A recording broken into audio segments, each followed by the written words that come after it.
This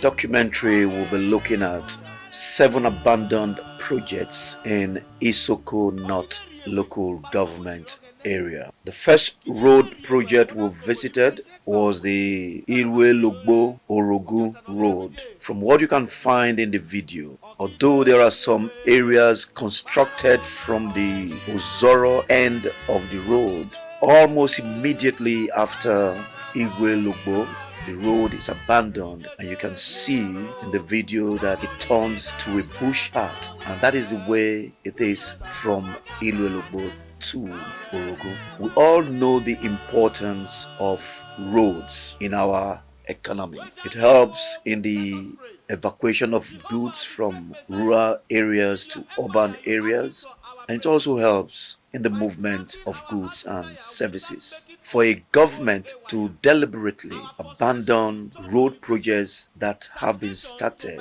shows the level of seriousness of such a government. And this is one of the syndromes of the PDP government we have been talking about in our previous videos.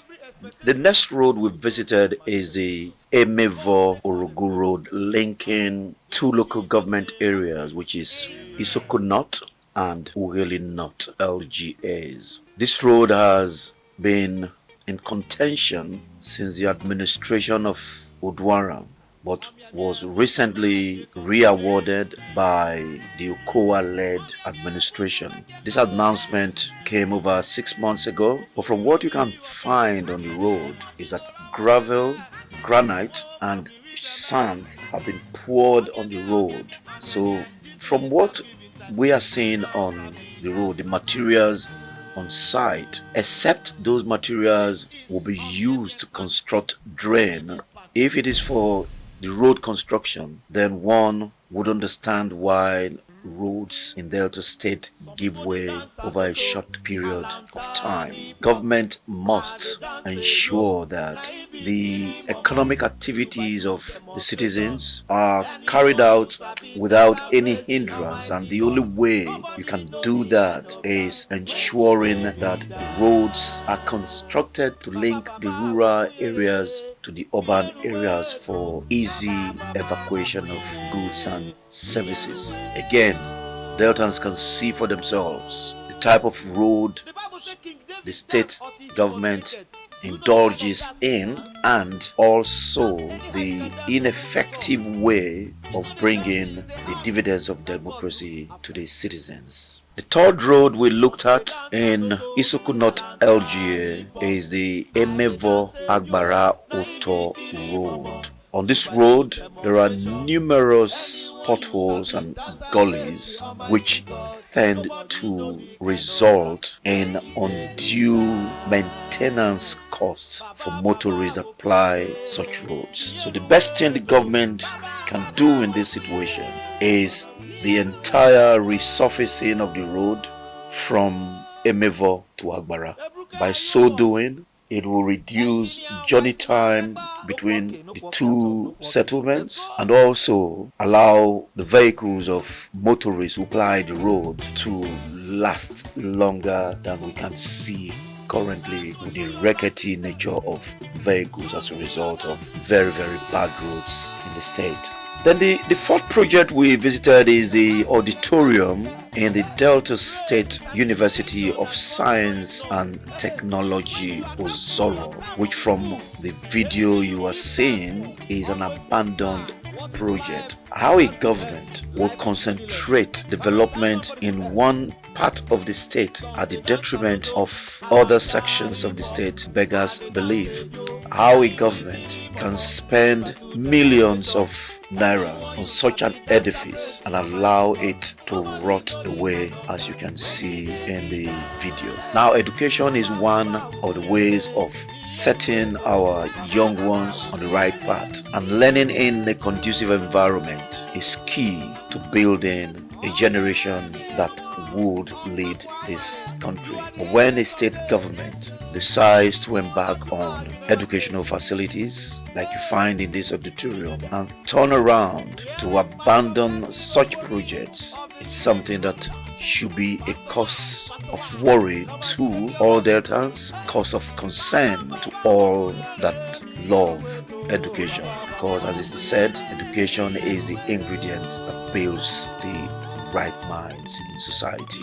The next abandoned project we visited is the Model Secondary School in Ozoro. This project is alleged to have been started by DESOPADEC under Governor Emmanuel Eweta Udwara's administration in 2012. And from what you can see, this project has since been abandoned.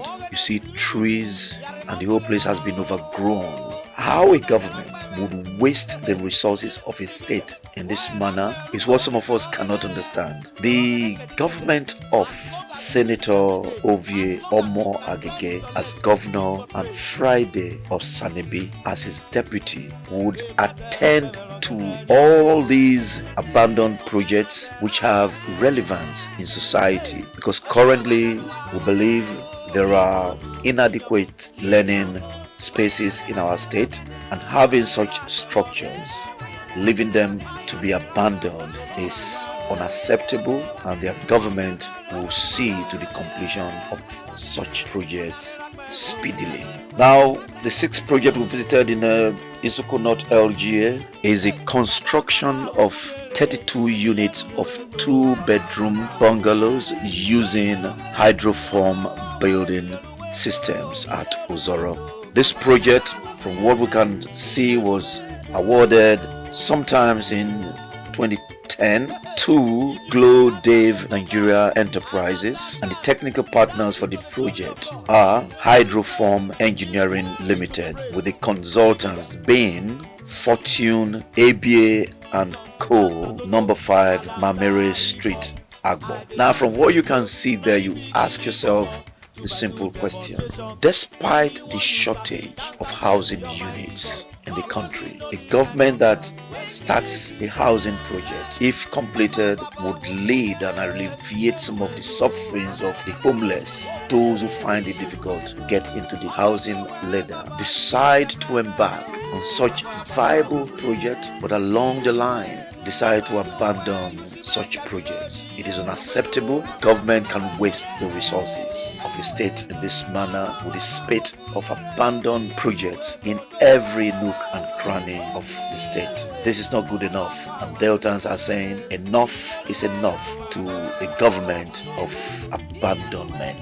Now, the last project we looked at is the Section A of the Ughelli-Asaba Road Dualisation project. This is a project that we dealt with extensively in one of our videos, and we mentioned in that video that over 80 billion naira has been spent on this project, but construction is less than 60% completed. Now, the most worrisome part is that the Section A part of the road is the worst hit with regard to the speed of work or the percentage of completion. The entire stretch of the road from Emevor to Aradhe in Isoko North LGA has completely been neglected by the state government. And what we find is that only one part of the dual carriageway has been completed in that entire stretch of the road. Now, the questions begging for answers are: what is the rationale of starting the project without having the intention of completing it? How feasible is it that this road will be completed before May 2023, as alluded to by Governor Arthur Okowa? Why should a government put the motoring public at risk with a construction work spanning over 14 years and has led to numerous deaths along this stretch? Deltans are saying this is not good enough, and we cannot have this in 2023. Hence the need to change the narrative of governance, change the hand governance from PDP that have mismanaged, misappropriated, and had misplaced priorities on projects. Important projects have been abandoned. Those that needed to be quickly completed are left to go on for numerous years, some into decades. So from what we have seen in Isoko North, what we ask the citizens of the Isoko nation, especially those from Isoko North, has the PDP government been fair to you despite the numerous votes you have in quote given to them over the years? How can within one local government you have an abandoned road project Owhelogbo to Orogun, another abandoned road project Emevor to Orogun, the Emevor Agbarha-Otor road is in disrepair, the model school Ozoro has been abandoned, the auditorium in the Delta State University of Science and Technology Ozoro has been abandoned, the 32 units of 2-bedroom bungalows have been abandoned. Delta say there must be a change in government of Delta State. The PDP 24 years at the helm of affairs has not helped the citizens in achieving their full potentials in every way you can look at it. And the coming into force of a government led by Senator Omagege as governor and Right Honorable Friday Osanibi as his deputy would do everything within their capacity to ensuring that these and numerous abandoned projects across the state are given the necessary attention and their completion will be in their priority agenda. Our manifesto is therefore a product of profound thought based on my practical experiences both in the executive and legislative arms of government. Ladies and gentlemen, we've come up with a 60-page manifesto anchored on the edge to build a new Delta. But edge covers critical areas of governance that will drive our agenda when elected governor in 2023. The manifesto is our vision and mission. It captures our edge agenda, which breaks down as E for employment and empowerment, D for development, economic, infrastructural and industrial, G for good governance, and E for enduring peace and security. The EDGE agenda sums up our people's hopes and aspirations for economic stability, sustainable employment, security, access to modern public infrastructure, solid institutions, and clean environment. It is strategically organized to make us a model state and a leading center of excellence. With EDGE, we bring credibility, efficiency, and trust back to governance. It is the ultimate paradigm shift to reform our public service, cut the cost of governance, eliminate waste, and deny corruption and other crimes, comfort and safety in our governance architecture. EDGE agenda is our firm promise and its success. I spray you credit.